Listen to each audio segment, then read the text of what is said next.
All right, good morning, everybody. This is the Fantasy Sports Boss. Welcome to a Fantasy Sports Boss podcast for Monday morning. Obviously, touched on pretty much everything that took place in what was a wild week 3 in fantasy football with the uber performances of the Miami Dolphins across the board, and Keenan Allen, and just the Dolphins scoring 70 points, and the Dallas Cowboys losing to the Arizona Cardinals. I mean, Devontae Adams absolutely going insane himself last night, over 170 yards receiving. Pittsburgh Steelers shockingly are 2-1 despite just an inept offensive line.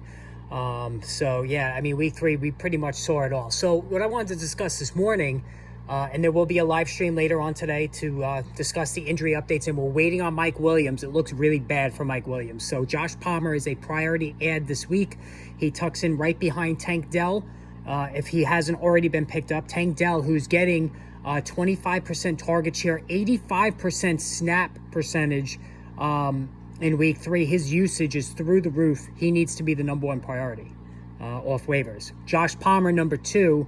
Quentin Johnston's moving up a rung, but I still think Josh Palmer, and he played every snap with Keenan Allen when Mike Williams went out. So that's pretty telling going forward that Josh Palmer should be the guy. So we're waiting on Mike Williams, that situation. Derrick Carr, looking like he's going to miss some time. Michael Thomas steps up a little bit in value because Jameis Winston seemed to be looking at him first and foremost over Chris Olave once he came in for Carr. We have to see if Derek Carr is going to play. I don't think he's going to play week 4. Austin Eckler, does he come back for week 4? Or do they rest him for another week with the bye looming in week 5? So these are all things we're going to have to talk about. So a couple of other things that I didn't mention yesterday. And the first one is Derrick Henry. So we're in some really, sketchy usage and just an overall outlook for Derrick Henry. So listen, coming into the season, he was a major fade for me. Obviously, age 29, major workload, coming off the dreaded 370 touch season, which him and Josh Jacobs fell under that extremely negative spell, and both guys have been horrible this season. But as far as Henry is concerned, so he's got a nagging toe injury, which is a problem. But here's the thing, and it's not getting enough attention. 2 of the first 3 games, he's gotten less than 50% of the snaps. Tyjae Spears, the rookie speedster, has played more snaps than Derrick Henry 2 of the first 3 weeks of the season. Tennessee Titans, it's just a really bad offense. Ryan Tannehill is completely washed. They're going to keep falling behind in the second half of games, and that's going to put Tyjae Spears, with his pass receiving ability, to go with his explosive running on the field, as opposed to Derrick Henry, which happened again week 3 and also in week 1. So if you're a Derrick Henry owner, which you shouldn't have been if you would have listened to my advice, this is a problem. Now, there is a scenario. He is not signed next season, Derrick Henry. So there is a scenario where the Tennessee Titans, if they continue to lose, just like I discussed with Saquon Barkley, that Derrick Henry could be put on the trading block. All right, he certainly would have some suitors. Teams would just be on the hook for the rest of the season. So that is a possibility. But the usage is very concerning right now for Derrick Henry. All right, they have a backup who can catch the football, so there's no reason for them to put Derrick Henry out there when they're trailing, in the second half of games, and that's what we have seen now 2 of the first 3 weeks. Also, the Seattle Seahawks backfield. So Kenneth Walker has been really good. 30 fantasy points yesterday. He's scoring a lot of touchdowns.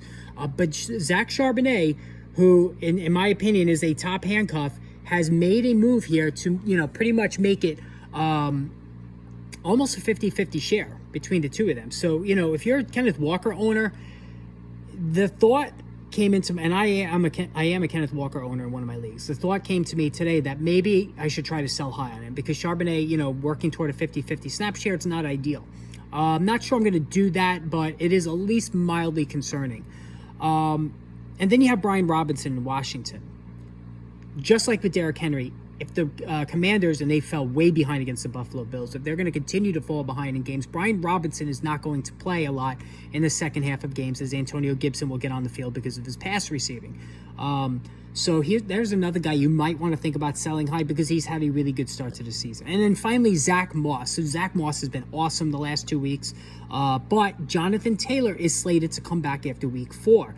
Whether or not he gets traded or not, that's the question. But the Colts right now are 2-1. They certainly are in position this early in the season they're off to a good start. And, it would behoove them to welcome Jonathan Taylor back. Whether Taylor's willing to do that, I don't know. But with a team that's now winning games 2-1, behind a capable Gardner Minshew and then Anthony Richardson, who has played much better than even I anticipated to start the season.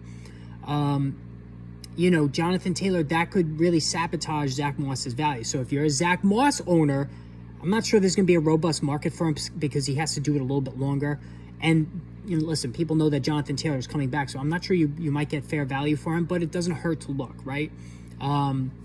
So, that's something you could think about as well. And then, listen, the other thing that I didn't really discuss at length yesterday is the issue with the Jacksonville Jaguars offense. So I was as high as anybody with this offense coming into the season. I mean, you have Trevor Lawrence, generational talent, a quarterback who really made inroads last season.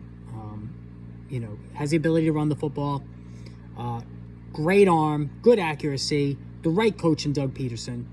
They bring in Calvin Ridley, and a clear wide receiver one from his Atlanta Falcons days, and he balled out in week 1 of this season. Evan Ingram, one of the top receiving tight ends, Christian Kirk, Zay Jones, Travis Etienne taking pressure off of Lawrence, but it has not worked the last 2 weeks. All right, terrible loss to the Texans, and I took the Texans with the points. And I had a winning week with the picks, 3-2, got us back to the 500 mark, so that's good.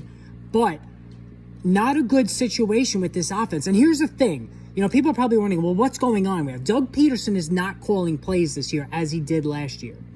So that right off the bat is a negative. Now, will Peterson you take the play calling back? Not for a while. I don't see him doing that. So there is a learning curve going on now between the new OC and the offense. Now, I do think Calvin Ridley is a buy low for sure.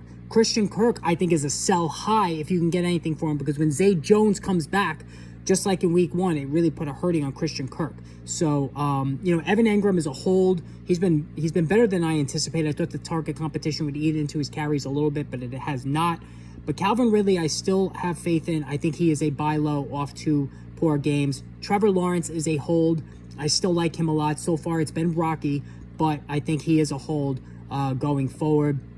So, make sure, let's not overreact to this, all right? Now, on the flip side, the Houston Texans, I've been telling you guys for a couple of weeks now, C.J. Stroud is going to break that Ohio State trend of quarterbacks. Looking at you, Justin Fields, that can't handle the NFL, right? C.J. Stroud is cut from a different mold. He is extremely accurate. No interceptions, right? He's a rookie quarterback. He's got no interceptions on the season.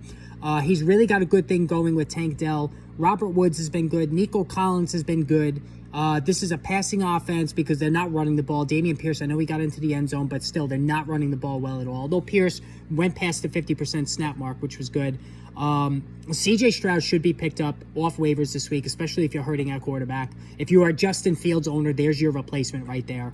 Or a Derrick Carr owner in a super flex league. C.J. Stroud is really justifying the draft hype. Very accurate quarterback coming out of school. And that's the thing. When you're an accurate quarterback in college, it translates well to the NFL. When you're not an accurate quarterback, that's when the trouble arises, right? And that's where you get a lot of these draft busts. But so far, C.J. Stroud looks great. He looks comfortable. This is a well-coached team. The offense is working. He's got the receivers. I really like what I see there. So make sure you get a piece. And I said Tank Dell, that was a guy I told you all to put in there in the lineup last week, week 3, and he did great. And he is the leading receiver on this team going forward, in my opinion.